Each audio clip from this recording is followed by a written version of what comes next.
c'est le chant. Et pour le chant, ce qui compte, c'est la perfection de la voix. Hélas, chère madame, parmi tous vos dons, la Providence ne vous l'a pas prodigué, cette perfection.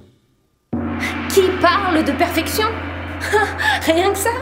La perfection? Mais c'est l'histoire de toute la musique. Rien d'autre qu'une volonté de perfection.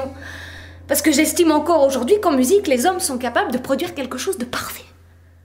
Et parfait, tout ce qui coïncide avec l'effet recherché. En grec, péras veut dire quelque chose d'achevé. La perfection est à la mesure de l'homme, c'est ça la musique, la seule. La mienne. Les goûts et les couleurs ne se discutent pas. Mais dans ce cas, il n'y a pas de discussion possible. Il n'aime pas ma voix, il n'aime pas ma voix. Pourquoi est-ce qu'il éprouve le besoin de me le dire? Pour me rendre meilleure peut-être? Non, pour en imposer, pour m'imposer son goût. Tout est affaire de goût, mais le goût est une affaire d'oreille. Et quelle oreille? L'oreille est le seul organe qui rend sourd quand ce n'est qu'une oreille. Il faut écouter avec son âme.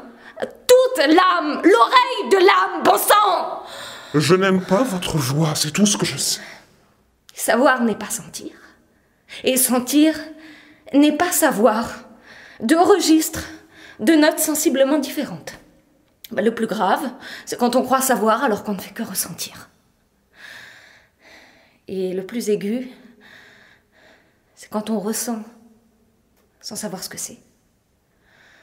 Autre chose est le savoir, autre chose est le sentiment. La confusion est facile. Je sais que la Terre tourne autour du Soleil, mais ce n'est pas ce que je ressens. Et je sens que la Terre entière m'en veut, mais je n'en sais rien. Quand on sent, on n'en sait rien. Et quand on sait, on ne ressent rien. Retenez bien ça pour votre gouverne.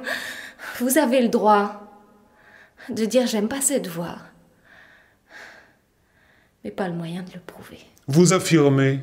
Vous ne faites qu'affirmer. Allez-y, affirmez-vous. Mais non, me dit ma voix, n'écoute pas quelqu'un d'autre que toi. Si on te dit que Dieu est mort, n'en crois rien et vote pour sa résurrection. Si on te dit que la vérité n'est pas de ce monde, n'en crois rien et vote pour un autre monde. Si on te dit que la justice est toute relative, n'en crois rien et vote pour l'absolu. Mais je ne suis pas croyante. Ce n'est pas grave, me rétorque ma voix intérieure. Vote pour donner la parole à ceux qui croient en quelque chose. En Dieu ou en toi.